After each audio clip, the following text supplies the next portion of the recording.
if I just go as tall as I can go, then you're gonna see more what happens with, what am I doing with my arms? I'm seeing a lot of chicken wings happening. And sometimes it is in a weird position, but you've got to find a way that you're bracing with your body, even if you're connecting in some weird way. And so you're not just Flapping around. flying. So let's see how quickly the center we move.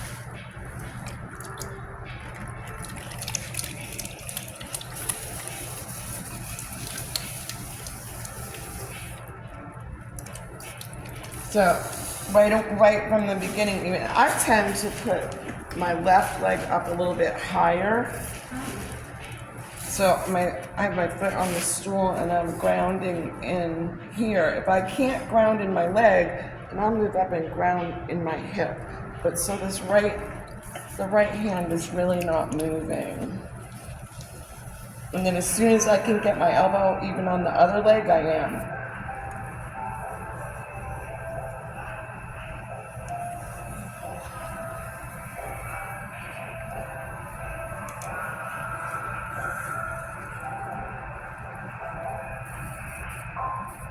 I think the other thing that maybe I haven't said to you and I tend to do is to keep a little bit of an undercut down at the base. So my pinky's kind of keeping a little bit of an undercut there. So that gives you room to pull up the clay from the bottom. Well, it keeps it a little bit cleaner, but every time you push down, it's also getting the tips of these fingers are feeling that groove when I get mostly to the bottom, so I know I'm almost to the bottom, and then I'm ready to just squeeze in from both sides. I know I have just that little bit left to go down. So I can feel that with my pinky, then the rest of my hand goes down and I squeeze. I'm not moving my right hand at all. I'm squeezing in from both sides, but my right hand is staying in the same position the whole time. I'm just moving my thumb back up to the top, pushing down.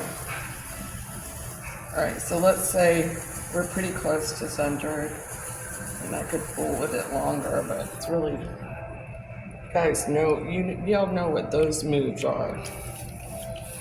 So what I'm seeing some of you do when you open is you're going straight down in like that, and that's fine, but then I'm seeing a lot of you stop there and go like, oh, I have it opened, now I can pull. Well, that's a lot of clay to try to push and pull when you have an opening that's just your two thumbs. So I will sometimes pull back and I'm pushing down on the top a little bit with my right hand, almost like centering in the opposite. And I'm going to go back again in there so that I get an opening in the bottom that's at least somewhat close to what I'm expecting the outside width is going to be. So you're not trying to move all that all at once. Okay. So then pull, really these three fingers are in there like this. It's a bigger piece, I might be using these two. But for the size you guys have been doing, it's really the middle finger that is doing most of the work. And the inside finger is going to be a little bit higher than the outside. So I'm going to use my spine. You're using this part of your thumb, this part of your finger, so that you're getting this much area on the outside. I'm doing that, but I'm just doing it with my sponge over.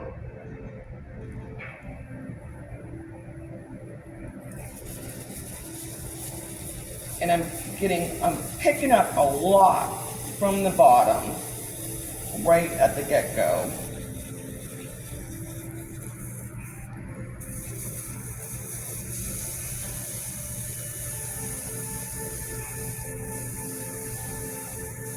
All the way to the top. I'm seeing a lot of you stop around here. I'm gonna go all the way to the top and take your hands off slow. I'm gonna compress my bottom down again and get rid of that extra water so I help not get sort of a soggy foot, and it also helps you avoid S cracks. Okay, so before I start getting wobbly, I'm gonna collar in my top some. And then I can come down a little bit lower and collar in a little bit more. But I'm gonna collar in that top piece first. If I tried to do that straight from down here and the top was that much wider, it's flailing around out there without any control over it.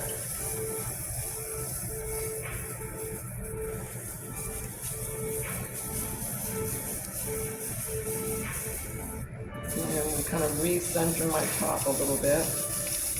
I am a little bit off.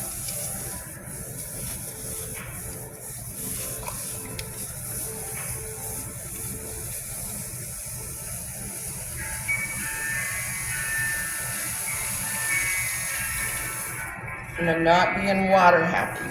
I only have enough for it to be sliding through my hands, not more than I need.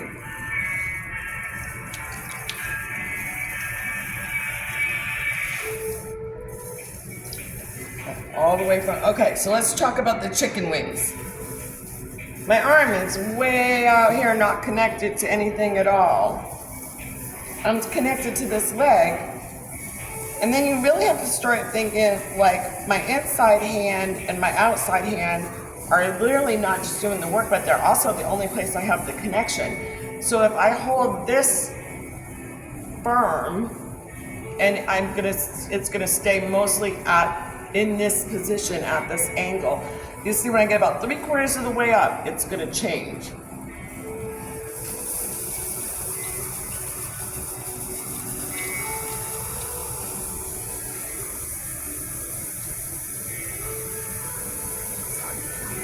So that left arm is really not changing position until I get almost here. And then I'm just letting my elbow go down, but I'm not moving around my hand.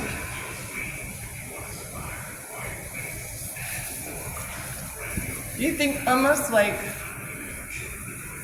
a dance move or an exercise move, like an isometric thing, that you have control over what's happening with your body, means you have control over what's happening with your play.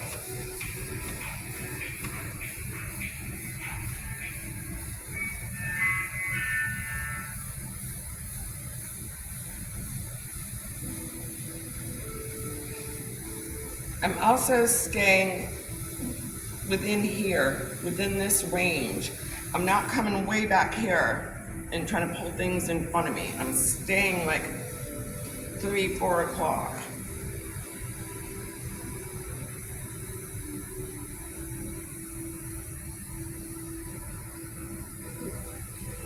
All the way to the top, and that's when that elbow on the left starts just going straight down.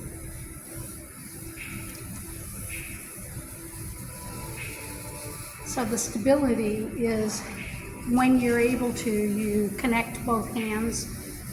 So I'm connected here. Ah, okay. I'm connected here. I'm connected on my leg over here. And this I'm holding purposely in this. I'm not letting it move from this position. I'm in this L until I get almost to till I can't be anymore. And then I'm really just letting it drop down like that. I'm not taking my hands off. I'm not letting it move as I'm going. I'm straight up, and then I'm just going down. Just the elbow going down. And I'm pulling from the bottom still. I still have quite a bit of clay down there, so I'm going all the way from the bottom all the way up to the top.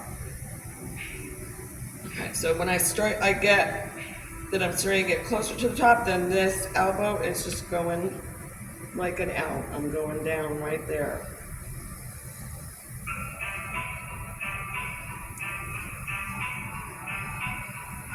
all the way to the top. And get my extra water out. No, I'm okay, but I want me to hold it. No, I'm fine. Okay, so I'm going to collar a little bit just like we did in the beginning. I'm going to collar a little bit up here. This is starting to get a little wonky. I want to have a little bit more control over that. I'm going to compress that in a little bit again.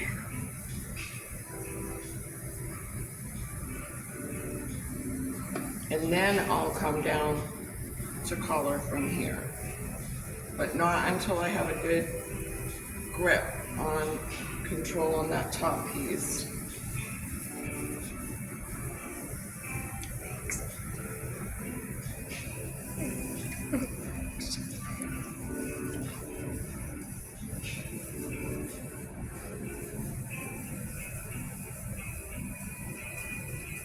So my elbow is straight up, left. My right is connected to my leg till I get to a height where I really can't keep that elbow like that. I'm going to go as far as I can without it moving. Okay, now I'm going to connect to this. I'm going to let that elbow come down on the left and do the rest of that pull.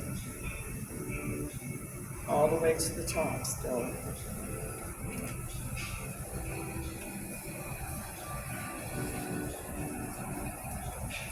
If I curl my fingers out a little bit on the inside, I'm going to get more of that globe.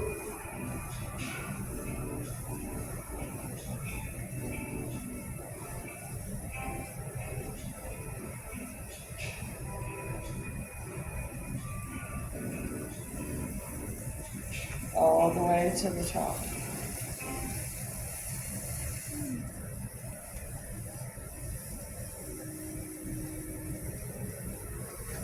So I'm a little tiny bit off center. And I'm getting kind of soft. So let's see.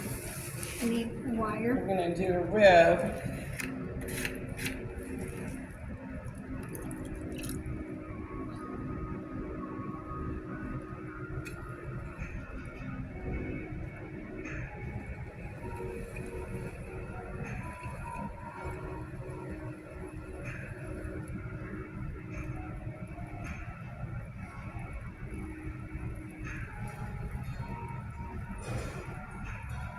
That shoulder spot right there is always going to be a weak spot.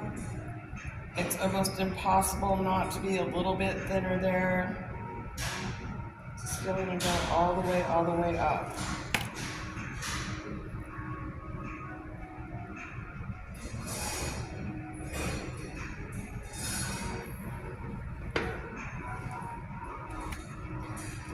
So the other thing that you can look at is when you look on the inside, you're going to see all of the little throw marks, all of these little lines that are actually the marks from my finger are pretty much all the same size and all the same spacing. Almost like you're looking at a tree ring.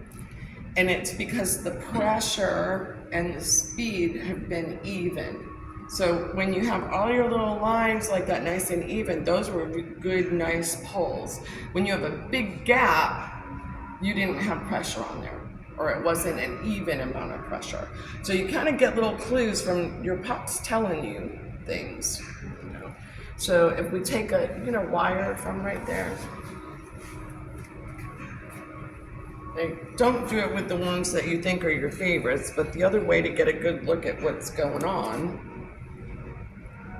is cut a couple of them in half. So I'm a little bit thicker at the bottom because it's supporting the weight down here. It's a little bit thicker down here, but the rest of it is pretty even. Pretty even pulls.